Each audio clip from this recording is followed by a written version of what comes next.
18 साल की उम्र में मैंने सू वानचिंग को 520 रुपए उधार दिए थे। उसने कहा था, लीनियन, जब मैं फेमस हो जाऊंगी तो तुम्हें 5.2 मिलियन वापस करूंगी। 6 साल बाद वो सच में फेमस हो गई और फिर भी मुझसे पैसे मांग रही थी। लव स्ट्रक होने के कारण मैंने बिना सोचे समझे अपने सारे पैसे ऑल इन कर दिए। उसने मेरा मजाक उड़ाते हुए कहा, लीनियन, मुझे सारे पैसे दे दिए, तुम्हारी वाइफ गुस्सा नहीं करेगी क्या? फोन कटने के बाद मुझे उसका 5.2 मिलियन का ट्रांसफर मिला। जब मुझे वो मैसेज मिला तो मुझे अपनी आंखों पर विश्वास नहीं हुआ। मैसेज बहुत सिंपल था। क्या तुम मुझे कुछ पैसे उधार दे सकते हो? Card number 622XX। ये मैसेज ए दुनिया की सबसे खूबसूरत सुवान चैंग की तरफ से था। मैंने थोड़ा हेजिटेट किया और फिर कार्ड के सारे पैसे ट्रांसफर कर दिए, टोटल 32626 रुपीज। मैंने सोचा शायद सुवान चैंग के पास सच में पैसे नहीं बचे होंगे, वरना वो मुझे कांटेक्ट क्यों करती? क्या वो बैंकरप्ट हो गई है? क्या उसे बैन कर दिया गया है? या फिर वो किडनैप हो गई है? मेरे दिमाग में अचानक से कई सारे ख्याल आने लगे। कुछ सेकंड्स बाद मेरे फोन पर ए दुनिया की सबसे खूबसूरत सुवान चैंग का कॉल आया और मैं अचानक से नर्वस हो गया।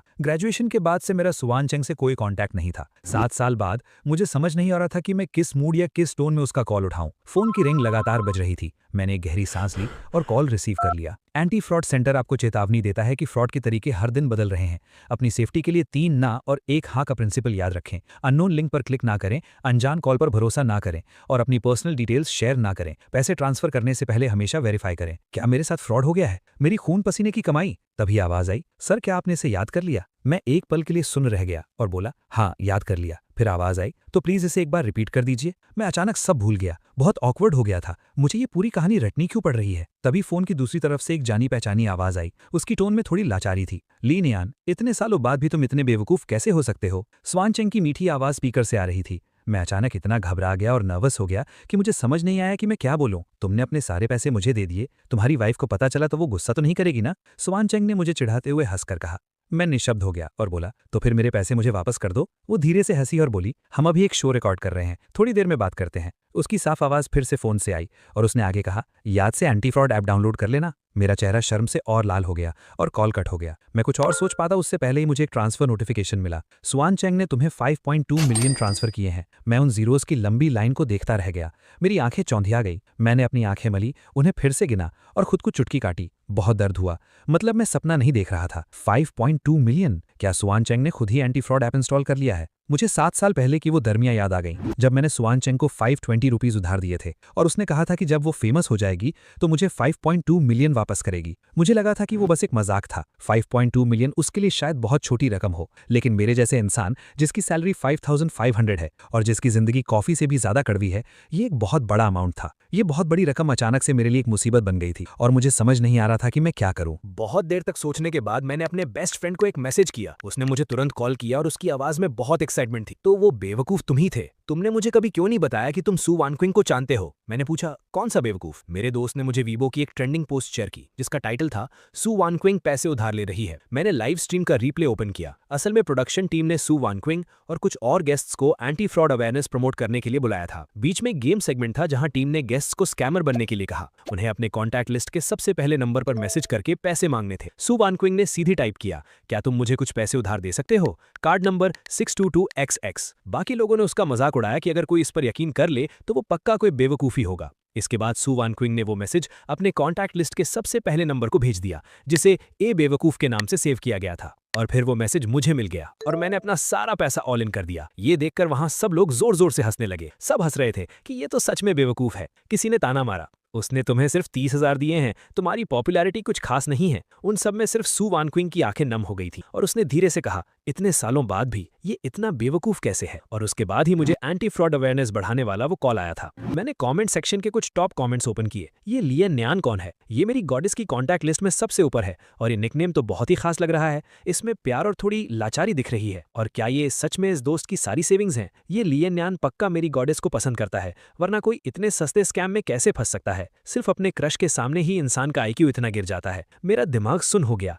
मैंने कभी सपने में भी नहीं सोचा था कि एक दिन मेरा नाम सू वानक्विंग की गॉसिप न्यूज में आएगा। जबकि हम दोनों सिर्फ नॉर्मल क्लासमेट्स थे। स्कूल के दिनों में वो फर्स्ट रो में बैठती थी और मैं लास्ट रो में। हम क्लासरूम के एकदम ऑपोजिट कॉर्नर्स में बैठते थे, जो सबसे दूर की पोजीशन थी। वो इंग्लिश क्लास रिप्रेजेंटेटिव थी और जब भी वो होमवर्क कलेक्ट करने आती थी, मैं अक्सर लास्ट रो के बैक बेंचर्स के साथ मस्ती कर रहा होता था। उसने मुझसे जो बात सबसे ज्यादा बार कही थी वो थी, अपना होमवर्क दो। मैं हमेशा आलस में हाथ हिलाकर कह देता था कि मैंने नहीं किया। वो लाल चेहरे के साथ मुझे जल्दी लिखने के लिए कहती थी और मैं हमेशा मुस्कुराकर उसे देखता, अपना सिर उठाता और कहता, अपना मुझे कॉपी करने के लिए दे दो। उस वक्त वो हमेशा शर्मा जाती थी और मेरी तरफ देखने की हिम्मत नहीं कर पाती थी। वो बस अपना सिर नीचे करके अपनी नोटबुक मेरी तरफ फेंकती और चली जाती। उसके जाने के बाद पीछे से क्लास के लड़के उसे चढ़ाते थे, अरे ओए, हमारी क्लास रिप्रेजेंटेटिव ब्लशिंग क्यों कर रही है? क्या तुम हमारे लियान नैन भाई को पसंद करती हो? मैं हमेशा चिढ़कर उन्हें भगा देता था, दफा हो जाओ, बकवास मत करो। मुझे नहीं पता कि सू वान क्विंग ने उस समय मेरा नंबर ए बेवकूफ के नाम से क्यों सेव किया था। मैं इतना भी बेवकूफ नहीं था। मैंने मन ही मन सोचा कि सू वान क्विंग ने कॉल कट करने के बाद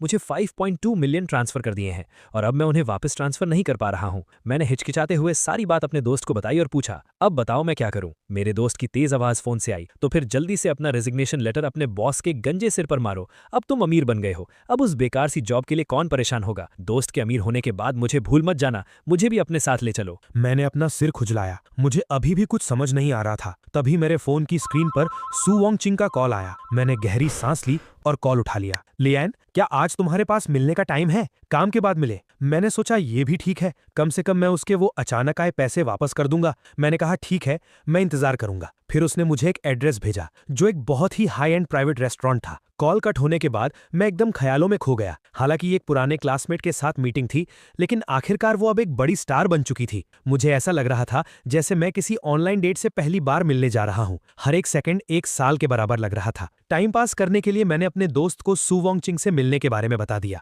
उसने कहा, जल्दी बताओ, क्या तुम दोनों के बीच पहले से कोई चक्कर था? मैंने कहा, सच में ऐसा कुछ नहीं था, हम सिर्फ नॉर्मल क्लासमेट्स थे। मैंने तो बस उसे 520 रुपए उधार दिए थे। लियान, तुम सच में एक लव स्ट्रक बेवकूफ हो। तुमने उसे पैसे उधार दिए और आज जब उसने कहा कि उसके पास पैसे नहीं हैं, तो तुमने अपनी सारी सेविंग्स ऑल इन कर दी और तुम कहते हो कि तुम दोनों के बीच कुछ नहीं है। ये बात तो भूतों को भी हजम नहीं होगी। जो भी हो, मेरे लिए उसका एक ऑटोग्राफ लेते आना, वो मेरी आइडल है। अगर कोई पूछे कि क्या मैं उस वक्त सू वॉन्ग चिंग को पसंद करता था, तो शायद हाँ। क्लास के बहुत सारे लड़के सू वॉन्ग चिंग को पसंद करते थे। वो देखने में बहुत खूबसूरत थी, उसका नेचर बहुत चीयरफुल था और वो गिटार भी बजाती थी। वो बहुत अच्छा गाती भी थी। स्कूल के दिनों में वैसी लड़कियां नेचुरली बहुत पॉपुलर होती हैं। उसकी डेस्क हमेशा रंग बिरंगे लव लेटर्स से भरी रहती थी। लेकिन सू वॉन्ग चिंग के लिए मेरा प्यार बस एक साइलेंट सीक्रेट क्रश था। उस वक्त मैं बहुत ही एवरेज सा लड़का था। मेरे चेहरे पर पिंपल्स थे, मेरा हेयर कट बहुत पुराने स्टाइल का था और मैं बस एक छोटे शहर का इंट्रोवर्ट लड़का था। जब भी मैं उसे प्लेग्राउंड में देखता था तो मैं सिर उठाकर उसे हेलो बोलने की हिम्मत भी नहीं कर पाता था। तो आई लव यू बोलना तो बहुत दूर की बात थी। हमारे बीच सबसे ज्यादा बात होमवर्क को लेकर ही होती थी। वो फर्स्ट रो से लास्ट रो तक होमवर्क कलेक्ट करती और पूरी क्लास का होमवर्क मेरी डेस्क पर रख देती। फिर वो मैं उसे वो होमवर्क टीचर्स के ऑफिस तक ले जाने में मदद करता। उसके बाद वो अपनी यूनिफॉर्म की पॉकेट से कुछ चॉकलेट्स निकालकर मेरे हाथ में रख देती और कहती, मैं ये सब नहीं खा सकती, तुम रख लो, और फिर पलटकर चली जाती। उस वक्त बहुत से लड़कों ने सुन रखा था कि उसे चॉकलेट्स पसंद है, तो वो चुपके से उसकी डेस्क में चॉकलेट्स रख देते थे। इसलिए वो हमेशा होमवर्क उठवाने के बाद मुझे थैंक यू बोलने के लिए कुछ चॉकलेट्स दे देती थी। स्कूल का टाइम हमेशा बहुत खूबसूरत और छोटा होता है। कॉलेज एंट्रेंस एग्जाम खत्म होने के दिन सब लोग अपनी जवानी की यादें संजोने के लिए पागलों की तरह फोटोज क्लिक कर रहे थे। हॉस्टल की बिल्डिंग के नीचे से एक के बाद एक प्रपोजल्स की आवाजें आ रही थी, लेकिन मेरे अंदर अभी भी इतनी हिम्मत नहीं थी कि मैं सू वॉन्ग चिंग को आई लव यू बोल सकूं। यहां तक कि मेरे अंदर उसके साथ एक फोटो खिंचवाने की भी हिम्मत नहीं थी। हमारी इकलौती फोटो हमारी ग्रेजुएशन फोटो है। मुझे इस बात की खुशी थी कि उस फोटो में वो मेरे ठीक पीछे खड़ी थी और प्यारी सी मुस्कुरा रही थी। स्कूल के आखिरी दिन सू वॉन्ग चिंग मेरे पास आई और बोली, हे लियान, मुझे अपना मोबाइल नंबर दे दो। हमने एक दूसरे के नंबर्स सेव किए। जब उसने देखा कि मैंने उसका नाम सू वॉन्ग चिंग सेव किया है, तो उसने मजाक में उसे बदलकर दुनिया की सबसे खूबसूरत सू वॉन्ग चिंग कर दिया और मैं मुस्कुराए बिना नहीं रह सका। उसने अपनी भौहें उठाकर मुझे चिढ़ाया और कहा, जब तुम मुस्कुराते हो तो काफी हैंडसम लगते हो। मैं फिर से शर्म से लाल हो गया। उसने हल्की सी मुस्कान के साथ कहा, लीनियन, एक्सिटी में एक सिंगिंग रियलिटी शो हो रहा है, मैंने पार्टिसिपेट किया है, लेकिन मेरे पास पैसे नहीं है। क्या तुम मुझे ट्रेन टिकट के लिए कुछ पैसे उधार दे सकते हो? मैंने तुरंत अपने लाल चेहरे के साथ अपने वॉलेट से सारे पैसे निकाल लिए। टोटल 520 रुपए थे। ये नंबर तो बहुत अच्छा है, उसने वो नोट्स अपने हाथ में हिलाते हुए कहा। जब मैं फेमस हो जाऊंगी तो तुम्हें 5.2 मिलियन वापस करूंगी। मैं फिर से हंस पड़ा और बोला, ठीक है। वो धूप में खड़ी होकर मेरी तरफ हाथ हिला रही थी। उसकी मुस्कान बहुत ही खिलखिलाती हुई थी। लीनियन, तुम हंसते हुए सच में बहुत अच्छे लगते हो, आगे से और ज्यादा हंसा करो। वो रियलिटी शो उस साल गर्मियों में हर गली मोहल्ले में पॉपुलर हो गया। सू वॉन किंग ने इतने सारे कंटेस्टेंट्स में से आउटस्टैंडिंग परफॉर्मेंस दिया और चैंपियन बन गई। उन गर्मियों की खिली हुई धूप में वो सच में फेमस हो गई। शो खत्म होने के बाद मुझे सू वॉन किंग का मैसेज आया, क्या तुमने देखा? मैंने उसे रिप्लाई किया, कॉन्ग्रेचुलेशंस। उसके बाद कई दिनों तक हमारी कोई बात नहीं हुई। उसका आखिरी मैसेज एक सुबह जल्दी आया था, मैं तुम्हारे पैसे लौटा दूंगी लीनियन, मैं दुआ करती हूँ कि तुम्हारी लाइफ और बेहतर हो। और मैंने भी उसे रिप्लाई किया कि सू वॉन किंग, मैं भी दुआ करता हूँ कि तुम्हारी लाइफ और अच्छी हो। उसके बाद से हमारा कॉन्टैक्ट पूरी तरह से टूट गया और हम कभी नहीं मिले। हालांकि मैं अक्सर उसे देखा करता था, एंटरटेनमेंट न्यूज़ में, वैरायटी शोज़ में, सिटी सेंटर के मॉल की स्क्रीन्स पर और गली नुक्कड़ से आने वाली उसकी जानी पहचानी आवाज़ में। इन सालों में सू वॉन किंग एक हाई पोटेंशियल स्टॉक की तरह तेजी से ऊपर उठी और स्टेज पर चमकने वाली एक स्टार बन गई। घबराहट में मैंने 6 बजे तक टाइम पास किया, तभी बॉस ने अचानक सबको मीटिंग के लिए बुला लिया। 6:30 बजे सू वॉन किंग ने मैसेज किया, क्या तुम पहुंचने वाले हो? मैंने बहुत ही ऑकवर्ड फील करते हुए रिप्लाई किया, सॉरी आज ओवर टाइम करना पड़ रहा है, क्या हम किसी और दिन मिल सकते हैं? उसने रिप्लाई किया, कोई बात नहीं, मैं इंतजार कर लूंगी। खैर उस दिन मुझे बहुत खराब लग रहा था, मुझे 1.5 घंटे का ओवरटाइम करना पड़ा। निकलने से पहले मैंने खुद को आईने में देखा। 25 साल का ये इंसान अब अपने 18 साल वाले वर्जन से बहुत दूर आ चुका था। 18 साल की उम्र वाली मेरी वो इन्फीरियॉरिटी कॉम्प्लेक्स और मेरा डर वक्त और एक्सपीरियंस के साथ धीरे धीरे गायब हो गया था। फिर भी जब मैंने सू वॉन किंग को देखा तो मुझे अजीब सी घबराहट महसूस हुई। उस बड़े से रेस्टोरेंट में वो इकलौती कस्टमर थी। हालांकि मैंने उसे अक्सर फोन और टीवी पर देखा था, लेकिन इतने सालों बाद उसे साक्षात अपने सामने खड़े देखना एक जाना पहचाना लेकिन फिर भी एकदम अनजान सा एहसास था। Hi Su Won King, long time no see. मैंने थोड़ी हिचकिचाहट के साथ उसे हेलो कहा। मुझे देखकर उसकी आंखों में हल्की सी हैरानी थी। उसने मुस्कुराकर कहा, तुम काफी बदल गए हो। मैं फिर से बिना वजह नर्वस हो गया। तुम भी अब और ज्यादा खूबसूरत हो गई हो। मैंने धीरे से जवाब दिया, मेरे साथ इस तरह अकेले खाने पर आए हो, तुम्हारी वाइफ को पता चला तो वो गुस्सा तो नहीं करेगी ना? उसके चेहरे पर एक शरारती सी मुस्कान थी। उसने अपनी भौहें उठाते हुए पूछा, मेरी कोई वाइफ नहीं है। मैंने ऑकवर्ड होकर जवाब दिया, क्या तुमने इन सालों में किसी को डेट नहीं किया? उसकी नजरों में एक मजाकिया सवाल था। नहीं, उस वक्त मुझे बहुत शर्मिंदगी महसूस हुई। ऐसा लगा जैसे मैं कोई 3rd ग्रेड प्रोडक्ट हूँ। काम में बहुत बिजी था, इसलिए डेट करने का टाइम ही नहीं मिला। मैंने खुद को बचाते हुए एक बहाना बनाया, क्या इत्तेफाक है, मैं भी। वो मुझे मुस्कुराते हुए देख रही थी और बोली, कुछ भी खा लेते हैं, तो चलो यहाँ की स्टेक ट्राई करते हैं।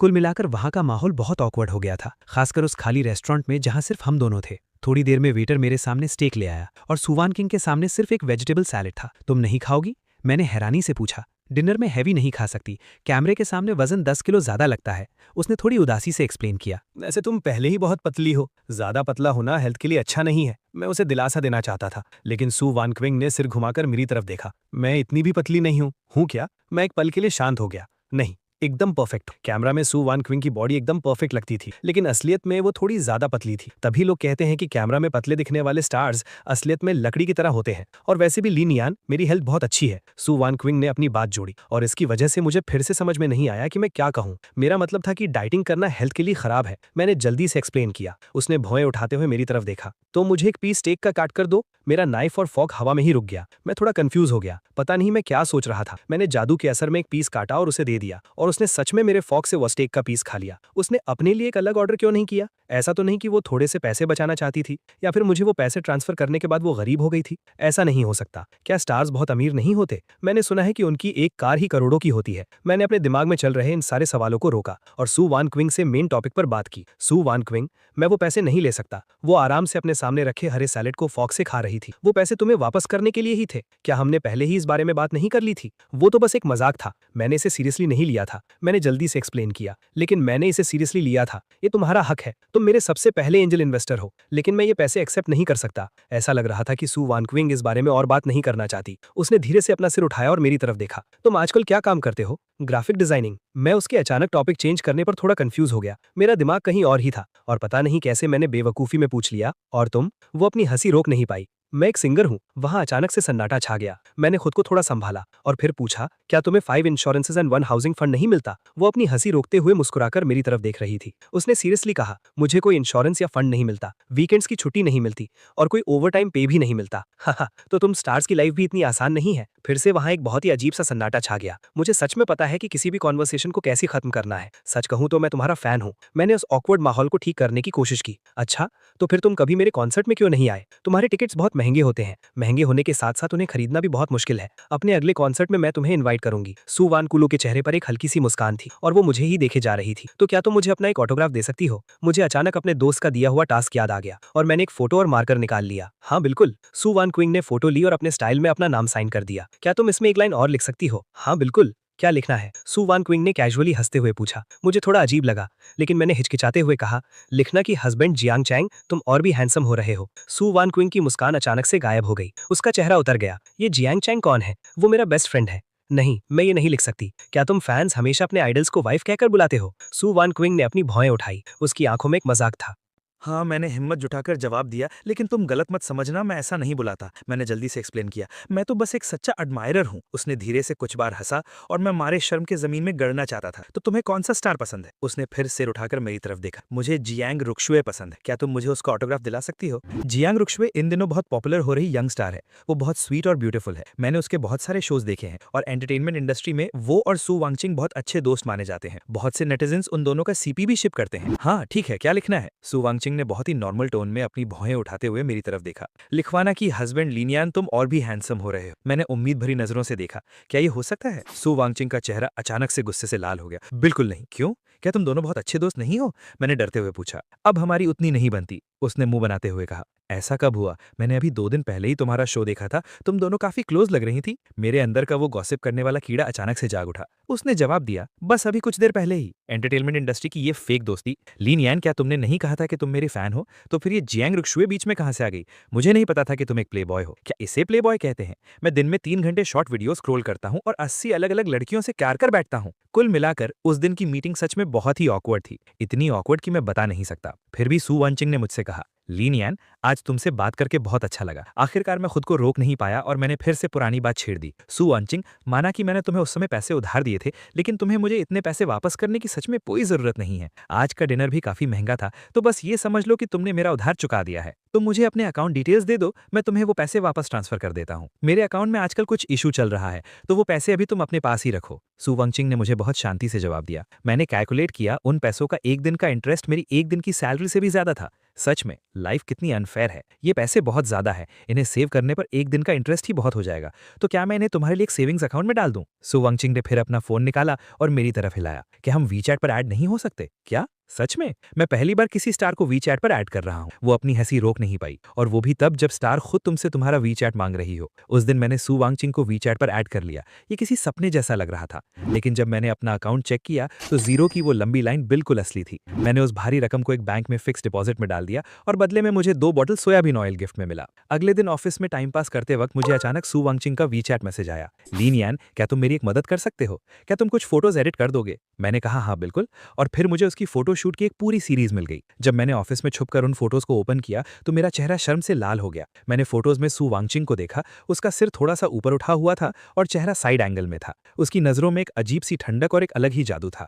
सू वांगचिंग को लेकर मेरी इमेज अभी भी 18 साल की एक चेयरफुल लड़की वाली ही थी। चेहरा आज भी वही था, लेकिन उसका ऑरा अब पूरी तरह से बदल चुका था। नहीं, इस खूबसूरती से मेरा दिमाग भटकेगा। मैंने दांत पीसते हुए जल्दी से उन्हें क्लोज कर दिया। कैसा लगा? सू वांगचिंग ने एक और मैसेज भेजा। बहुत अच्छी हैं। मैंने अपने लाल चेहरे को थपथपाया और रिप्लाई किया, मैंने तुम्हारे पैसे बैंक में फिक्स डिपॉजिट में डाल दिए हैं। जब भी तुम पैसे रिसीव कर सको मुझे बता देना, मैं तुम्हें ट्रांसफर कर दूंगा। मैंने चलते चलते उस बड़ी रकम का जिक्र भी कर दिया। उसने रिप्लाई किया, पैसे जमा करने पर तुम्हें 2 बॉटल सोयाबीन ऑयल मिले हैं ना? क्या तुम्हें वो चाहिए? अगर चाहिए तो क्या तुम उसे मेरे यहाँ ड्रॉप कर दोगे? मैं तो बस फॉर्मेलिटी के लिए पूछ रहा था। वो इतनी बड़ी स्टार है और उसे उन 2 तेल की बॉटल्स की क्या जरूरत होगी? और उसके बाद मैं उन 2 सोयाबीन ऑयल की बॉटल्स को उठाते उठाते शहर के सबसे महंगे रेजिडेंशियल एरिया में होम डिलीवरी करने जा रहा था। क्या ही बताऊं, बाहर शायद पेपराजी तस्वीरें ले रहे होंगे। माफ करना, तुम्हें तकलीफ हुई। लिनियान, उसने मेरे हाथ से ऑयल की बॉटल्स लीं और मुझे आराम से बैठने के लिए कहा। मैंने सू वांगचिंग के घर को चारों तरफ से देखा। उसका घर टीवी में दिखने वाले बाकी स्टार्स के घर जितना बड़ा नहीं था। डेकोरेशन भी बहुत सिंपल और साफ सुथरा था। सब कुछ एकदम परफेक्ट जगह पर रखा हुआ था। वहां घर जैसी फीलिंग नहीं आ रही थी, बल्कि ऐसा लग रहा था जैसे कोई शोरूम हो। अजीब लग रहा है ना? उसने मेरी आंखों की क्यूरियोसिटी पढ़ते हुए पूछा। नहीं, ऐसा कुछ नहीं है। मुझे लगा था कि तुम स्टार्स 4-5 हजार स्क्वायर फीट के बड़े से पेंट हाउस में रहते होगे। मैंने एक्सप्लेन किया, एक अकेले इंसान के लिए इतने बड़े घर का क्या काम? वो बहुत खाली खाली लगेगा। बाद में जब शादी हो जाएगी तब एक बड़ा घर लेने का सोचूंगी। तुम्हारा ये घर भी तो छोटा नहीं है, 3 BHK है। शादी के बाद के लिए भी काफी है। ये बोलते ही मुझे पछतावा हुआ। वो अब एक स्टार है, मैं उसे आम लोगों के स्टैंडर्ड से कैसे कंपेयर कर सकता हूँ? मैंने अपनी शर्मिंदगी को छुपाया, उसकी तरफ हाथ हिलाया और कहा, चलो मैंने सामान डिलीवर कर दिया है, अब मैं चलता हूँ, बाय। सू वानचिंग दरवाजे के पास खड़ी थी। उसने अपने हाथ सीने पर बांध रखे थे और अपना सिर मेरी तरफ हल्का सा उठाते हुए कहा, जब आ ही गए हो तो खाना खाकर जाना। वाह, जब आ ही गए हो तो खाकर ही जाएंगे। लेकिन मैंने कभी नहीं सोचा था कि सू वानचिंग को खाना बनाना भी आता होगा। उसने घर के कुछ नॉर्मल से डिशेस बहुत आसानी से बना ली और थोड़ी ही देर में सारा खाना टेबल पर लग गया। इसमें अजीब क्या है, जब आप अकेले रहते हो तो आपको खुद का ख्याल रखना पड़ता है, उसने थोड़ी उदासी के साथ कहा। क्या तुम स्टार्स के पास पर्सनल असिस्टेंट्स नहीं होते? मुझे कोई डिस्टर्ब करे ये मुझे पसंद नहीं है। ठीक है, शायद मुझे सच में बात करना नहीं आता, या फिर हम दोनों के बीच स्टेटस का फर्क इतना ज्यादा है कि हमारे पास बात करने के लिए कोई कॉमन टॉपिक ही नहीं है। हमारी हर बातचीत बहुत जल्दी खत्म हो जाती है। शुक्र है तभी मेरी माँ के कॉल ने मुझे बचा लिया। लीनियान, तुम्हारी मौसी ने तुम्हारे लिए एक रिश्ता ढूंढा है। लड़की एक टीचर है, बहुत अच्छी और समझदार है। अगले संडे जाकर उससे मिल लेना। मेरी माँ की तेज आवाज फोन से गूंज रही। माँ, मैं अभी बिजी हूँ, हम इस बारे में बाद में बात करेंगे। मैंने फोन पर हाथ रखते हुए धीरे से जवाब दिया। तो फिर अगले संडे जरूर जाना, वो तुम्हारी कंपनी के पास वाले गार्डन रेस्टोरेंट में ही है। ठीक है, मुझे पता चल गया। मैंने घबराकर कॉल कट कर दिया और एक ऑकवर्ड सी मुस्कान के साथ एक्सप्लेन किया। वो मेरी माँ का कॉल था, वो मुझे ब्लाइंड डेट पर जाने के लिए कह रही हैं। सू वानचिंग ने अपनी पलकें झुकाकर मेरी प्लेट में एक रिब का पीस रखा। वो थोड़ी सी उठी और उसने मुझे एक सूप का बोल घी दिया। लीनियान, अपनी पार्टनर के लिए तुम्हारी क्या रिक्वायरमेंट्स है? कुछ खास नहीं, बस इंसान अच्छी होनी चाहिए। मैंने चुपचाप वो सूप पिया और उसका टेस्ट सच में बहुत कमाल का था। तो फिर मैं तुम्हें कैसी लगती हूँ? सू वानचिंग ने आराम से थोड़ा सा खाना खाते हुए बहुत ही धीरे से पूछा। मैंने कुछ ज्यादा नहीं सोचा और कैजुअली कह दिया, तुम बहुत अच्छी हो। फिर उसने बहुत ही कैजुअली एक और सवाल पूछा, तो फिर क्या हम दोनों ट्राई करें? जब मुझे समझ आया कि उसने क्या कहा है तो सूप मेरे गले में अटक गया और मैं चौंक कर खांसने लगा। सू वानचिंग मुझे सीधे देख रही थी, उसके होठों पर एक मुस्कान थी और उसने सीरियसली कहा, लीनियन, क्या हम दोनों डेट करें? मैं एक पल के लिए सुन रह गया। मेरा दिमाग एकदम खाली हो गया था और मेरे एक्सप्रेशंस फ्रीज हो गए थे। कुछ सेकंड्स बाद मैंने एक गहरी सांस ली। सू वानचिंग, मजाक मत करो। क्या तुम्हें लगता है कि मैं मजाक कर रही हूँ? सू वानचिंग अभी भी मुझे सीधे देख रही थी। उसकी आंखें एकदम सीरियस थीं। इससे ज्यादा सीरियस वो नहीं हो सकती थी। हम दोनों अलग अलग दुनिया के हैं। क्यों? क्या तुम मार्स से आए हो? तुमने ही तो कहा था कि बस इंसान अच्छी होनी चाहिए। तो मुझ में क्या खराबी है? उसने पलट कर पूछा। मेरा दिमाग एकदम उलझ गया था, मैं कुछ सोच ही नहीं पा रहा था। मैंने कहा, तुम बहुत अमीर हो और बहुत खूबसूरत भी। क्या अमीर और खूबसूरत होना मेरी गलती है? क्या ये भी कोई खराबी है? उसने अपने हाथ फैलाते हुए कहा, जैसे वो स्पीचलेस हो। मैं उससे भी ज्यादा स्पीचलेस था। मैं बचपन से सिंगल रहा हूँ, मैंने ऐसा सीन कभी फेस ही नहीं किया था। काफी देर खुद को संभालने के बाद मैंने हकलाते हुए पूछा, मैं ही क्यों? तुम्हारे आसपास तो लड़कों की कमी नहीं होगी। एंटरटेनमेंट इंडस्ट्री में इतने सारे हैंडसम लड़के हैं और वैसे भी इन सालों में तुम्हारे साथ सीपी बनाने वाले और रूमर्स वाले लड़कों की गिनती कम से कम 8-10 तो होगी ही। उसने एक प्रॉन छीला और मेरे बोल में डाल दिया। क्योंकि तुम अपना सब कुछ मुझे दे सकते हो। ये पैसे खर्च करने वाला आंसर मैंने सच में एक्सपेक्ट नहीं किया था। 7 साल पहले तुमने अपने सारे पैसे मुझे दे दिए थे और 7 साल बाद तुमने फिर से अपने सारे पैसे मुझे दे दिए। मुझे और कुछ नहीं पता, लेकिन जो मेरे लिए अपने सारे पैसे खर्च कर दे वो पक्का सच्चा प्यार है। सू वानचिंग ने बहुत ही सीरियसली ये बात कही, लेकिन उसकी बात में कोई गलती भी नहीं थी। 7 साल पहले सच में मेरा उस पर सीक्रेट क्रश था, लेकिन जैसे जैसे वो लाइफ में आगे बढ़ती गई और मुझसे दूर होती गई, उसे पसंद करने वाले लोग भी बढ़ते गए और मेरा वो प्यार धीरे धीरे गायब हो गया। जहां तक उसे पैसे देने की बात है तो वो बस उसे हेल्प करने की अनकॉन्शियस फीलिंग थी। सू वानचिंग, हम बस नॉर्मल क्लासमेट्स हैं। मैंने सच में इतना कुछ नहीं सोचा था और वैसे भी हम एक दूसरे को इतने अच्छे से नहीं जानते। मैंने दबी हुई आवाज में धीरे से एक्सप्लेन किया। इतने अच्छे से नहीं जानते? लीनियान, तुम कुछ ज्यादा ही हार्टलेस नहीं हो रहे? सू वानचिंग अचानक खड़ी हुई और मेरे करीब आ गई। उसकी आवाज में थोड़ी सी नाराजगी थी। तुमने मेरे लिए एक स्कार भी खाया है और फिर भी तुम कहते हो कि हम अच्छे से नहीं जानते? उसने मेरी आईब्रो के पास वाले स्कार की तरफ इशारा किया। मैं अचानक घबरा गया और समझ नहीं पाया कि क्या करूं। वो स्कूल के दिनों में हुई एक लड़ाई की याद थी। वो पहली बार था जब मेरा किसी से झगड़ा हुआ था और वो भी बहुत सीरियस वाला। उस साल हॉस्टल में क्लास के एक लड़के के साथ मेरी बहुत भयंकर लड़ाई हो गई थी। उस लड़के की पसलियां टूट गई थीं और मेरी आईब्रो के पास 3 टांके आए थे। असल में हुआ ये था कि वो हॉस्टल में उस तरह की खराब मूवीज देख रहा था और दूसरों से कह रहा था कि उस मूवी की लड़की सू वानचिंग जैसी दिखती है। उसने और भी बहुत सी गंदी बातें कही थी, इसलिए मैंने उसे पीट दिया। ये बात जितनी फैलकी सू वानचिंग के लिए उतना ही खराब था। टीचर्स ने इस बात को दबा दिया था। पता नहीं उसे ये कैसे पता चला। सू वानचिंग के चेहरे पर एक हल्की सी मुस्कान आई। उसने अपनी आंखें नीची करके मेरी तरफ देखा और कहा, समझ गई। मैं चुप रहा। उसने अपनी आंखें ऊपर की, जैसे कुछ सेकंड्स के लिए सोच रही हो। फिर उसने मुस्कुराते हुए मेरी तरफ देखा।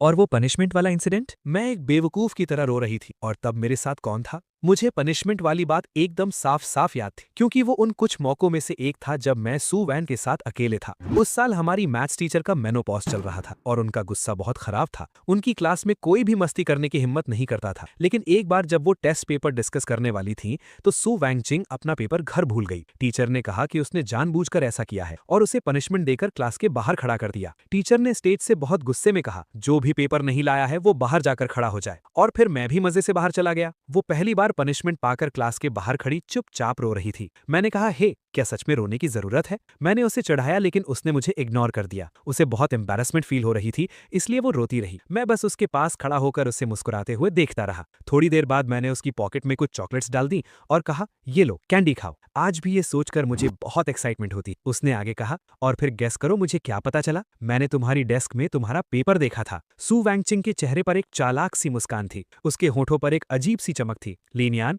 उस दिन तुम पेपर लाए थे। मैं एक पल के लिए हैरान और घबरा गया। तो क्या हम सच में एक दूसरे को अच्छे से नहीं जानते? उसने धीरे से अपना सिर उठाया और अपनी गहरी आंखों से मुझे देखा। मैं एक पल के लिए उसमें खो गया। हम एक दूसरे को इतने अच्छे से जानते हैं, एक दूसरे की रग रग से वाकिफ हैं, और वैसे भी हम दोनों सिंगल हैं, तो क्यों ना हम बस डेट कर ले? मेरे चेहरे की वो लाली वहीं रुक गई। मैं कुछ सेकंड्स के लिए एकदम ब्लैंक होकर सोचता रहा।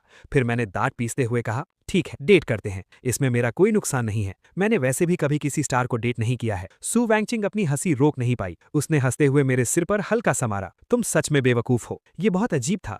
मैं 2 सोयाबीन ऑयल की बॉटल्स लेकर आया था और बदले में मुझे एक गर्लफ्रेंड मिल गई। जब तक मैं सू वैंगचिंग का हाथ पकड़कर नीचे नहीं आया और उसने मुझे कार से घर ड्रॉप नहीं किया, मुझे सब कुछ एक सपने जैसा लग रहा था। रास्ते भर मुझे ऐसा लग रहा था जैसे मैं कोई सपना देख रहा हूँ। घर पहुंचकर मैं बेड पर लेट गया, लेकिन करवटें बदलता रहा। मुझे नींद ही नहीं आ रही थी। आखिरकार मैंने अपने बेस्ट फ्रेंड सू जियांगचिंग को एक वीचैट मैसेज किया, मुझे एक गर्लफ्रेंड मिल गई है। उसने तुरंत रिप्लाई किया, हाँ, और मेरी एक वाइफ भी है। एंटरटेनमेंट इंडस्ट्री की सारी खूबसूरत लड़कियां मेरी वाइफ्स हैं, खासकर तुम्हारी हाई स्कूल क्लासमेट सू वैंगचिंग। वो तो मेरी फर्स्ट वाइफ है। रुको, कहीं सच में तुमने मेरे पीठ पीछे कोई गर्लफ्रेंड तो नहीं बना ली? लीनियान, कौन है वो? मैंने रिप्लाई किया, तुम्हारी फर्स्ट वाइफ। क्या तुम दोनों सच में रिलेशनशिप में आ गए हो? मैंने रिप्लाई किया, पता नहीं कैसे, लेकिन हाँ, हम साथ हैं। मुझे समझ नहीं आ रहा मैं क्या करूं। मैं अभी भी कंफ्यूज्ड हूं। उसने कहा, इसमें समझ ना आने वाली क्या बात है? वो सू वैंगचिंग है मेरे भाई। उसकी किसिंग स्किल्स कैसी हैं? उसका फिगर कैसा है? मैंने रिप्लाई किया, बात अभी वहां तक नहीं पहुंची है। उसने कहा, तो फिर जल्दी करो, जाओ और उसे इंप्रेस करो। मैंने कभी नहीं सोचा था कि एक दिन मैं अपने भाई को मेरी गॉडेस के साथ डेट करते हुए देखूंगा। मेरे दोस्त का दिमाग शायद खराब हो गया था।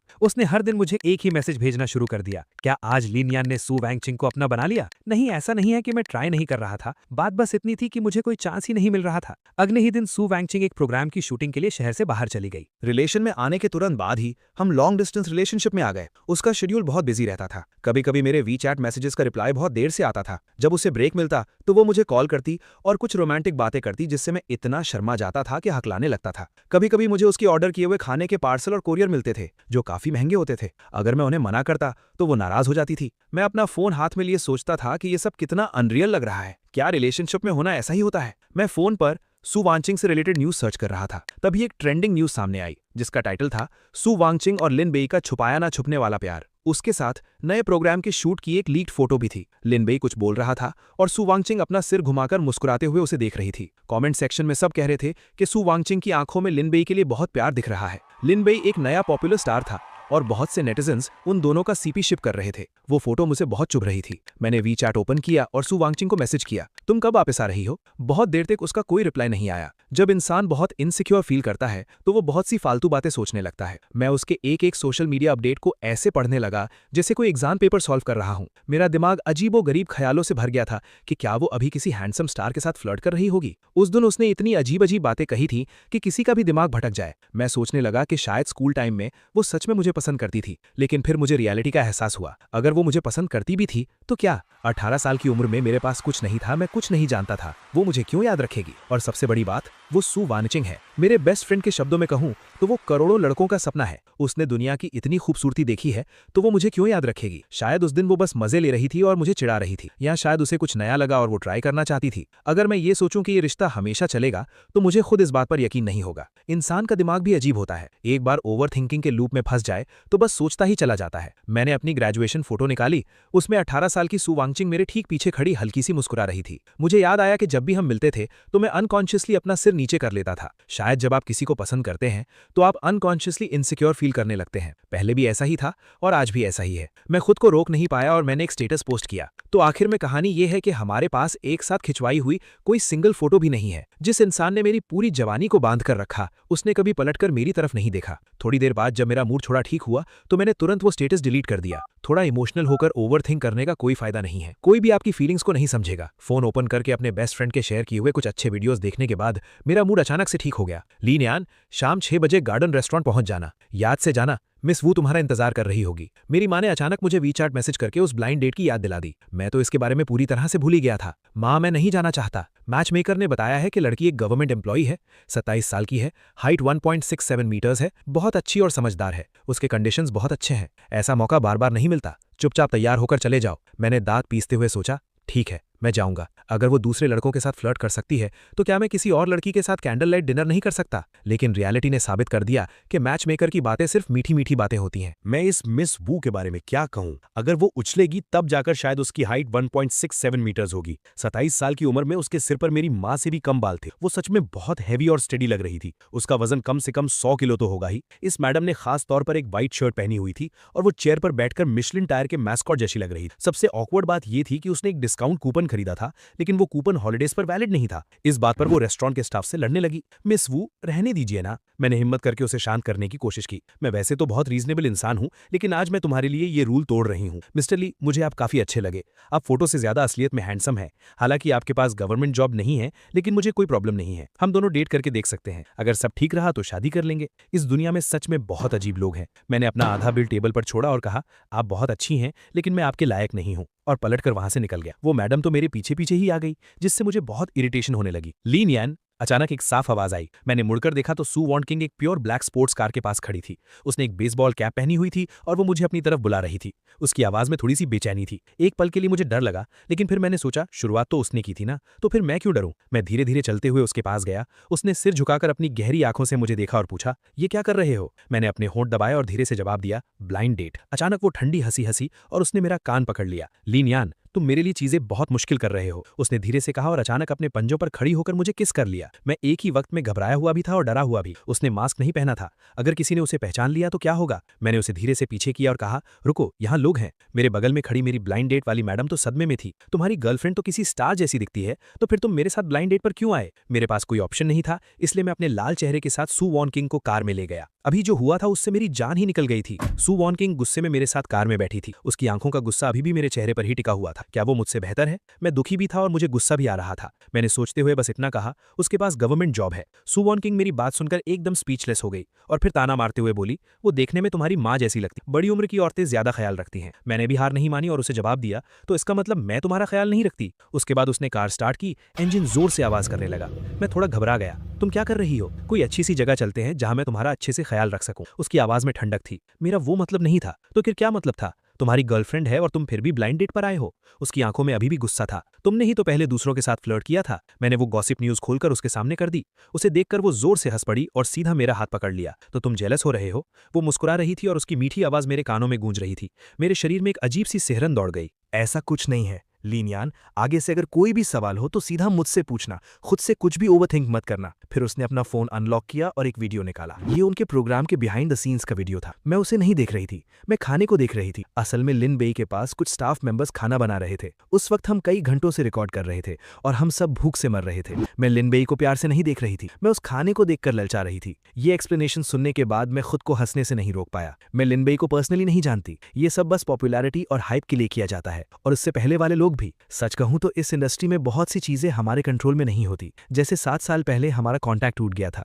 उस वक्त चैंपियन बनने के बाद मैंने बिना सोचे समझे एक एजेंसी के साथ कॉन्ट्रैक्ट साइन कर लिया था। मुझे कुछ पता नहीं था। कॉन्ट्रैक्ट में लिखा था कि मैं 7 साल तक डेट नहीं कर सकती। मुझे अपने सिंगल इमेज मेंटेन करनी थी, इसलिए उस वक्त मैंने खुद से तुम्हें कॉन्टैक्ट नहीं किया। और तुम तो महान हो, तुमने भी पलटकर मुझे कॉन्टैक्ट करने की कोशिश नहीं की। सू वांगचिंग बहुत ही आराम से मुझे एक्सप्लेन कर रही थी और साथ ही मुझे चिढ़ाना भी नहीं भूली। मैं शर्म से अपना सिर झुका लिया और वो धीरे से हंसते हुए मेरे गले लग गई। चलो बताओ, अब तुम्हारे दिमाग में और क्या सवाल है? तुमने उस समय मेरा निकनेम ए बेवकूफ क्यों रखा था? उसने बहुत ही लाचारी से मेरी तरफ देखा। उसकी आंखों में एक अजीब सा प्यार था। तो मैं तुमसे पूछती हूँ, जब भी मैं तुमसे तुम्हारा होमवर्क मांगने आती थी तो बाकी लोग क्यों चढ़ाते थे? जब भी टीचर हम दोनों का नाम एक साथ लेती थी तो लोग क्यों हंसते थे? मैंने पूछा, क्यों? सो वांगचिंग ने प्यार से मेरा सिर सहलाया, एक गहरी सांस ली और बोली, पूरी दुनिया जानती थी कि मैं तुम्हें पसंद करती हूँ, बस एक तुम ही थे जिसे नहीं पता था। बेवकूफ। वो मुझे एकटक देख रही थी। उसकी आंखों में एक प्यारी सी मुस्कान थी और आखिरकार उसने वो बात कह ही दी जिसे कहने में इतनी देर हो गई। लीनियान, मैं तुम्हें पसंद करती हूँ। शायद मेरा दिमाग बहुत स्लोली काम करता है।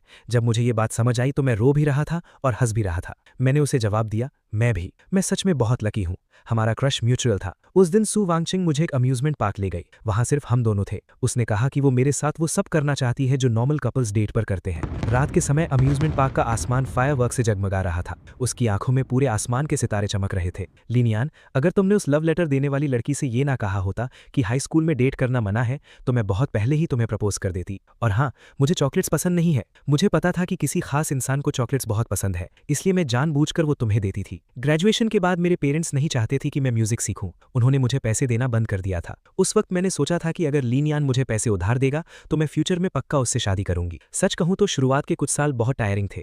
स्कूल जाना, प्रैक्टिस करना, पॉपुलैरिटी मेंटेन करना और जिस लड़के को मैं पसंद करती थी उसे डेट ना कर पाना। इस इंडस्ट्री में सच और झूठ समझना बहुत मुश्किल है। कभी कभी मुझे अफसोस होता था कि मैंने ये रास्ता क्यों चुना, लेकिन आखिर में मेरी मेहनत बेकार नहीं गई। देखो, अगर तुमने उस वक्त मुझे वो 520 रुपए नहीं दिए होते तो आज मैं यहाँ नहीं होती। उस दिन उसने मुझसे बहुत सारी बातें की। मुझे उसकी फीलिंग्स समझ आ गई और मैं अपनी फीलिंग्स को लेकर और भी श्योर हो गया। उसके बाद से मैंने कभी डरना और ओवरथिंक करना बंद कर दिया। सुवान चीक एक पब्लिक फिगर थी, इसलिए हम नॉर्मल कपल्स की तरह डेट पर नहीं जा सकते थे या पब्लिकली प्यार नहीं दिखा सकते थे। इसलिए हमारे बेस्ट फ्रेंड के अलावा किसी को हमारे रिलेशनशिप के बारे में पता नहीं था। सबसे पहले मेरे पेरेंट्स को शक हुआ। एक बार जब मैं घर गया तो मैं पूरा दिन अपने फोन से चिपका रहता था। मेरे पापा ने अजीब नजरों से मेरी तरफ देखा और पूछा, तुम ऐसे दांत निकाल कर क्यों हंस रहे हो? इस फोन में ऐसा क्या है जो तुम इतने पागल हो गए हो? मैंने बहुत डरते डरते उनसे कहा, मॉम, डैड, मेरी एक गर्लफ्रेंड है। वो क्या करती है? क्या उसके पास गवर्नमेंट जॉब है? मेरे पेरेंट्स की सोच बिल्कुल मिडिल क्लास वाली थी। वो गांव में पले बढ़े थे। उनका मानना था कि गवर्नमेंट जॉब ना होना सबसे बड़ा पाप है। नहीं, उसके पास गवर्नमेंट जॉब नहीं है, वो एक सिंगर है। ये कैसे चलेगा? उसके पास कोई प्रॉपर जॉब नहीं है, ये गाना गाकर क्या हासिल होगा? मतलब बहुत से लोग उसके गाने सुनते हैं और उसने कॉन्सर्ट्स भी किए हैं। हमारे गांव में अरिया भी तो गाती है। वो दिन भर आसपास के गांव में शादी और फ्यूनरल्स पर गाती फिरती है। वो हमेशा एकदम अजीब सी दिखती है। उसे तो कोई लड़का शादी के लिए भी नहीं मिला। क्या वो वैसी ही है? नहीं, वो बहुत खूबसूरत है। मेरे पागल बेटे, खूबसूरती से पेट नहीं भरता। वो तुम जैसे बेवकूफ को फंसा रही है। गाने बजाने से कोई कितने ही पैसे कमा लेगा? मैंने कभी सपने में भी नहीं सोचा था कि एक दिन सुवन चेंग को इस तरह रिजेक्ट किया जाएगा। छुट्टियों में मैं घर पर आराम से शॉर्ट वीडियो स्क्रॉल कर रहा था और सुवन चेंग ओवरटाइम करके प्रोग्राम रिकॉर्ड कर रही थी। इस कंपेयर में मुझे कॉर्पोरेट लाइफ के मजे आ रहे थे। तभी सुवन चेंग की गहरी आवाज फोन से आई, क्या तुमने मुझे मिस किया? बहुत ज्यादा। तो फिर नीचे आओ, मैं तुम्हारी बिल्डिंग के नीचे खड़ी हूँ। मैं अपने नाइट सूट में बिखरे बालों के साथ भागता हुआ नीचे गया। बहुत क्यूट लग रहे हो। उसने वही पिंक कलर की शर्ट ड्रेस पहनी थी जो उसने वैरायटी शो में पहनी थी। लीनियान, अगर तुमने मुझे मिस किया था तो थोड़ा इनिशिएटिव लो। उसने एक शरारती मुस्कान के साथ अपने होठों की तरफ इशारा किया। मेरा चेहरा लाल हो गया और मैं उसके करीब गया। मैं बस हल्का सा किस करना चाहता था, लेकिन उसने मुझे अपनी तरफ खींचा और किस को और डीप कर दिया। जब हम दोनों पूरी तरह से एक दूसरे में खोए हुए थे तभी एक तेज चीख से सारा माहौल टूट गया। मैंने मुड़कर देखा। ओ माय गॉड, मेरी माँ यहाँ क्या कर रही हैं? और उससे भी खराब बात यह थी कि मेरे पापा भी मेरी तरफ आ रहे थे। तुम दोनों तुरंत ऊपर आओ, मेरे पापा दांत पीसते हुए चिल्लाए। तो यही है वो सिंगर जिसे तुमने ढूंढा है? मेरे पापा का चेहरा गुस्से से लाल था। हम दोनों उस वक्त ऐसे लग रहे थे जैसे स्कूल में डेट करते हुए पकड़े गए हों। हेलो अंकल, मेरा नाम सुवान चेंग है। मैं लीनियान के साथ हाई स्कूल में थी। मेरे पापा ने उसे अजीब नजरों से देखा और कहा, तुम दिखने में तो काफी अट्रैक्टिव हो। मेरे पापा थोड़ा रुके और फिर बोले, लेकिन तुम्हारे पास कोई प्रॉपर जॉब नहीं है, ये नहीं चलेगा। मैं तुम्हें बता दूं, हमारे यहाँ डाउरी बहुत कम मिलती है। मेरे पापा ने अपनी आंखें घुमाई, कुछ सेकंड्स के लिए रुके। उन्होंने अपनी 2 उंगलियां दिखाई। सिर्फ 21,000। उनके चेहरे पर मुझसे पंगा मत लेना वाला एक्सप्रेशन था। अंकल, हम शादी करने के लिए डेट कर रहे हैं। जहां तक डाउरी की बात है, मुझे लीनियान से कोई पैसा नहीं चाहिए। शादी के लिए मुझे जो भी पैसे चाहिए थे वो मैं लीनियान को पहले ही दे चुकी हूँ। सू वान चिंग ने मुस्कुराते हुए बहुत ही पोलाइटली जवाब दिया। क्या दे चुकी हो? मेरे पापा ने गुस्से में भौएं चढ़ाई। 5.2 मिलियन। मेरे पापा ऐसे हंसने लगे जैसे उन्होंने कोई मजाक सुन लिया हो। 5.2 मिलियन? मेरे पास गेम में भी इतने हैप्पी बीन्स नहीं है। डैड, ये सच कह रही है? मैंने डरते डरते बीच में कहा। मैंने अपना फोन निकाला और इंटरनेट पर सू वान चिंग के वीडियोस ढूंढकर पापा को दिखाए। देखो, क्या ये इसकी जैसी नहीं दिखती? मेरे पापा को अभी भी शक था। उन्होंने फोन लिया और काफी देर तक ध्यान से देखा, अपना सिर खुजलाया और फिर वो फोन माँ को दे दिया। मेरी माँ ने भी काफी देर तक कंफर्म किया, हाँ ये वही है। बेटे, तुमने एक स्टार को अपना गर्लफ्रेंड बना लिया। बहुत सारे हंगामे और कंफ्यूजन के बाद मेरे पापा ने अपने इमोशंस को कंट्रोल किया। उन्होंने धीरे से कहा, मैं इस रिश्ते के लिए राजी नहीं हूँ। हमें तुम्हारा पैसा नहीं चाहिए। तुम दोनों के स्टेटस में बहुत फर्क है और तुम्हारी एंटरटेनमेंट इंडस्ट्री बहुत खराब है। मेरा बेटा बहुत इनोसेंट है। तुम्हारे साथ रहकर उसे कभी ना कभी नुकसान जरूर होगा। सुवंग ने मेरा हाथ कसकर पकड़ा और बहुत ही कामली और रिस्पेक्ट के साथ एक्सप्लेन किया, अंकल मैं उसे बहुत सालों से पसंद करती हूँ और वो भी मुझे पसंद करता है। ये कोई टेम्पररी अट्रैक्शन नहीं है। हम दोनों हमेशा साथ रहना चाहते हैं। मैंने इन सालों में थोड़े पैसे सेव कर लिए हैं। शादी के बाद मैं उसके साथ मिलकर वो सब करना चाहती हूँ जो उसे पसंद है। आप टेंशन मत लीजिए, मैं उसका अच्छे से ख्याल रखूंगी। मुझे पता है कि आप उससे प्यार करते हैं और मैं भी उससे प्यार करती हूँ। आखिर में मेरे पापा ने कुछ नहीं कहा, लेकिन उन्हें अभी भी अंदर ही अंदर डर था कि उनके बेटे का नुकसान होगा। हालांकि सु वानचिंग ने उन्हें बार बार भरोसा दिलाया। जब मैं सु वानचिंग को नीचे छोड़ने जा रहा था तो आखिरकार मैं खुद को रोक नहीं पाया और पूछ लिया, क्या तुम सच में शादी करना चाहती हो? उसने बहुत नॉर्मल तरीके से जवाब दिया, और क्या तुम मुझे अपना नाम नहीं देना चाहते? मैं एक पल के लिए एकदम चुप हो गया, लेकिन जब मैंने गहराई से सोचा तो वो अपनी उम्र के सबसे बेहतरीन पड़ाव पर थी और वो एक स्टार थी। तो क्या इस वक्त शादी करने का मतलब ये होगा कि हम अपनी शादी को दुनिया से छुपाएंगे? आखिरकार मैंने उससे और कुछ नहीं पूछा। उसने सिर झुकाकर मुस्कुराते हुए मेरा सिर सहलाया और कहा, सब कुछ मुझ पर छोड़ दो। उसने अपनी पॉकेट से एक कार्ड निकाला और मेरे हाथ में रख दिया। उसने कहा, ये लो लीनियन, मेरी तरफ से कॉन्सर्ट का टिकट। मैंने ध्यान से देखा, वो सच में कॉन्सर्ट का टिकट था। मुझे पता था कि वो आजकल अपने नए गाने की तैयारी कर रही है और बहुत से लोग उसका बेसब्री से इंतजार कर रहे हैं। मैंने एक बार उससे पूछा भी था कि वो नया गाना किस बारे में है, लेकिन उसने बहुत सीक्रेसी के साथ मुझे कुछ भी बताने से मना कर दिया। रिलीज के दिन जब मैंने वेबो का ट्रेंडिंग टॉपिक देखा, सु वानचिंग की नई एल्बम एंडलेस लॉन्गिंग, उस दिन उसने वेबो पर एक पोस्ट किया था। किसने कहा कि हमारे पास एक साथ खिंचवाई हुई कोई फोटो नहीं है? जब तुम नहीं देख रहे थे तब मैंने पलट कर देखा था। उस पोस्ट के साथ एक फोटो थी जिसमें वो स्कूल यूनिफॉर्म पहने हुए पीस साइन बना रही थी और मुस्कुरा रही थी, और फ्रेम में स्कूल यूनिफॉर्म पहने हुए एक लड़के की पीठ दिख रही थी और वो मैं था। उसने लिखा था, लीनियन, तुमसे मिलना कोई इत्तेफाक नहीं था। मैं जानबूझकर तुमसे टकराने की कोशिश करती थी। मैं फोटो में 18 साल की सु वानचिंग और खुद को देखकर हंसते हंसते रोने लगा। कितनी अच्छी बात है कि मेरे सीक्रेट क्रश का रिप्लाई हमेशा से मेरे पास था। सु वानचिंग का 1 लाख लोगों वाला कॉन्सर्ट शहर के सबसे बड़े स्टेडियम में हो रहा था। उस दिन वहां लोगों की बहुत भीड़ थी। चारों तरफ बस चीखने और चिल्लाने की आवाजें आ रही थी। मैं फ्रंट रो में बैठा हुआ मुस्कुराते हुए उसके एक के बाद एक गाने सुन रहा था। उसका आखिरी गाना था एंडलेस लॉन्गिंग। गाना खत्म होने के बाद वो स्टेज पर खड़ी थी और स्पॉटलाइट सीधा उस पर पड़ रही थी। वो सच में चमक रही थी। उसने एक गहरी सांस ली और धीरे से कहा, हेलो एवरीवन, मैं सु वानचिंग हूँ। मेरे कॉन्सर्ट में आने के लिए आप सबका बहुत बहुत थैंक यू। पूरे स्टेडियम में फिर से जोरदार तालियों और खुशी की लहर दौड़ गई। ये गाना मैंने अपने बॉयफ्रेंड के लिए लिखा है। सालों पहले उसने मुझे 520 रुपए उधार दिए थे, जिससे मैं ट्रेन में बैठकर रियलिटी शो में पार्टिसिपेट कर सकी थी, और उसी की बदौलत आज सु वानचिंग आपके सामने है। वो बिना कुछ छुपाए सीधे मेरी तरफ देख रही थी। उसकी आंखों में बेशुमार प्यार और मासूमियत थी। एंटरटेनमेंट इंडस्ट्री में 7 साल काम करने के बाद मेरे गाने पसंद करने के लिए आप सबका बहुत थैंक यू। ये मेरा आखिरी कॉन्सर्ट है। मैं आज से एंटरटेनमेंट इंडस्ट्री छोड़ने का अनाउंसमेंट करती हूँ। पूरा स्टेडियम सदमे में आ गया। किसी ने भी नहीं सोचा था कि सु वानचिंग अपने करियर के पीक पर इंडस्ट्री क्यों छोड़ रही है। उसने मीडिया के सारे इंटरव्यूज मना कर दिए और मुझे सीधा बैकस्टेज से बाहर ले आई। मेरा दिमाग अभी भी उसकी रिटायरमेंट वाली स्पीच में ही अटका हुआ था। मैंने ध्यान ही नहीं दिया कि वो मुझे कहाँ ले जा रही है। सु वानचिंग, तुमने ऐसा क्यों किया? इसके बहुत सारे रीजंस हैं, जैसे कि मैं अपनी हॉबी को प्रोफेशन नहीं बनाना चाहती। मैं डिनर में भूखी नहीं रहना चाहती। मैं नहीं चाहती कि मेरी और मेरे आसपास के लोगों की हर छोटी बात का इशू बने। जब मेरे बॉयफ्रेंड की छुट्टी हो तो मैं ओवरटाइम नहीं करना चाहती। मैं चाहती हूँ कि हम नॉर्मल कपल्स की तरह एक साथ खाना खाने जाएं, डेट पर जाएं, ट्रैवल करें और जो दिल चाहे वो करें। उसने मुझे कुछ और बोलने ही नहीं दिया। उसने मेरा हाथ पकड़ा और भागने लगी। आखिरकार हम दोनों हांफते हुए एक जगह आकर रुके। लीनियन, क्या तुम्हें ये जगह याद है? वो मुझे हमारे स्कूल ले आई थी। प्लेग्राउंड के पास वाला वो रास्ता जहां मैं अक्सर उससे टकरा जाता था। और यही वो जगह थी जहां ग्रेजुएशन के दिन उसने जबरदस्ती मेरे फोन में अपना नाम दुनिया की सबसे खूबसूरत सु वानचिंग सेव कर दिया था। ये वही जगह थी जहां जब भी मैं उससे मिलता था मैं अनकॉन्शियसली अपना सिर झुका लेता था, क्योंकि मुझ में उससे आंख मिलाने की हिम्मत नहीं थी। वो रोज सुबह 7:10 पर इस रास्ते से गुजरती थी और मैं रोज सुबह 7 बजे यहाँ आ जाता था, सिर्फ उन कुछ सेकंड्स के लिए जब मैं उसे देख सकूं। मैंने अपना सिर झुकाया। उसने पीछे मुड़कर देखा। मैं अपने घुटने पर बैठ बैठ गया। मेरी उंगलियों में एक चमकती हुई डायमंड रिंग थी। 7 साल बीत गए थे। मुझे लगा था कि मैंने तुम्हें हमेशा के लिए खो दिया है, लेकिन जब तुम मेरी जिंदगी में वापस आई तो मैंने फैसला कर लिया था कि मैं अपनी लड़की को वापस पाकर ही रहूंगा और मैं तुमसे शादी करूंगा। सु वैंगचिंग, क्या तुम मुझसे शादी करोगी? उसकी आंखें खुशी से चमक उठीं। उसकी आंखों में आंसू आ गए थे और आखिरकार वो रोने लगी। बेवकूफ, हाँ, मैं तुमसे शादी करूंगी। मैंने उसके हाथ में अंगूठी पहना दी और खुशी से मुस्कुराने लगा। स्कूल के स्पीकर्स पर उसका गाना एंडलेस लॉन्गिंग बजने लगा। गाने की आखिरी लाइन थी, तुम मेरी जवानी की वो याद हो जिसे मैं कभी नहीं भूल सकती, और मैं तुम्हारे सीक्रेट क्रश का वो जवाब हूँ जो हमेशा तुम्हारे साथ रहेगा। हे दोस्तों, इस वीडियो को देखने के लिए आपका बहुत बहुत शुक्रिया। प्लीज इस वीडियो को लाइक और शेयर जरूर करें। तो प्लीज इस वीडियो को अपना पूरा सपोर्ट दें और ऐसी ही नई नई स्टोरीज के लिए चैनल को अभी सब्सक्राइब कर लें। मिलते हैं अगले वीडियो में।